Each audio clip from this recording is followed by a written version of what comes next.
Hello guys, welcome to Sketchbook Challenge day number 3, where my artwork was originally supposed to be Copics, but then I switched it to watercolors because my Copic range that I have is not big enough.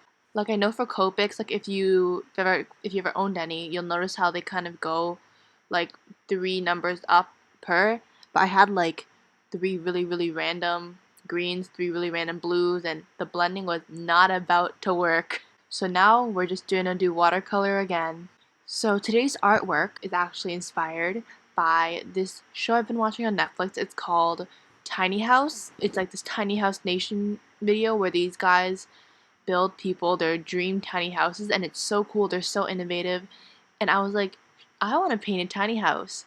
So that's exactly what I did. I was gonna take one from the Netflix show, but like I was watching the episode, as you may be able to tell by the first like 9 seconds of this video, and they didn't show many pictures of the exterior of the house where I could pause it and I was like, ooh, this is what I want to paint. So instead, I just went on Google, searched up tiny houses, and this one's what came up. And I liked it. It's blue, and I really wanted to use my phthalo blue obsession in this artwork. As you guys know, I've mentioned in my last video, I am right now really obsessed with phthalo blue. I'm using it everywhere. Used it in my beaches, used it in my portrait of my friend, and now I'm using it in a house painting. I just really want something vibrant, and today my goal is to work on the bushes, the trees. To be honest, it was kind of a disaster and I tried to salvage it, but it's one of my weak spots, so I'm still working on it. So hopefully by the end of this 14-day challenge, I'll be a pro at speed painting bushes. But for now, I'm just gonna have to work my way up to it, so hopefully you guys will join me on that journey. Now I'm just going to play some music and I'll kind of pop in when I have something to say about the artwork.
I worked the values up a lot. It took a while to get there, but then once I did get that value, I started giving the beam shadows to make them more prominent, and I kind of just added that a little bit everywhere. This was a mix of phthalo blue and Payne's gray. It kind of gives me, I'm not gonna say it's an indigo color, but it gives me an indigo-like color. I just don't have the color indigo. So this is like the next best thing. As you can tell, it's really helping everything kind of stand out. And this is kind of like the moment where the piece started to look more like how I wanted it to.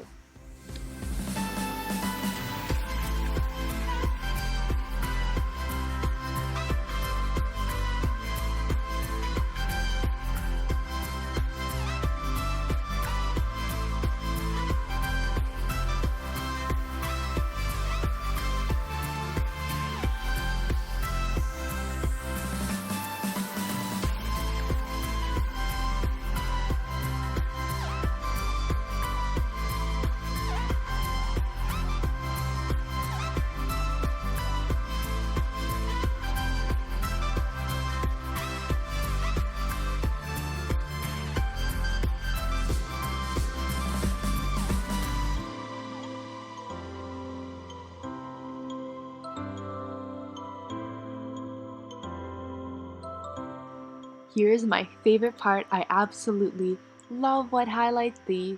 They are definitely an understated part of the art process, in my opinion. I think they just add a lot of pop to the artwork. For this artwork in particular, the house had a lot of white definitions or white detailing, so I had to add a lot of that in, like the windows, and that really made it come together as a whole. And I also had to do a little bit of the roof because the roof was a little bit too dark in the beginning, so I just added some on and fixed it a little bit. I think I made it look a little less, or a lot less harsh.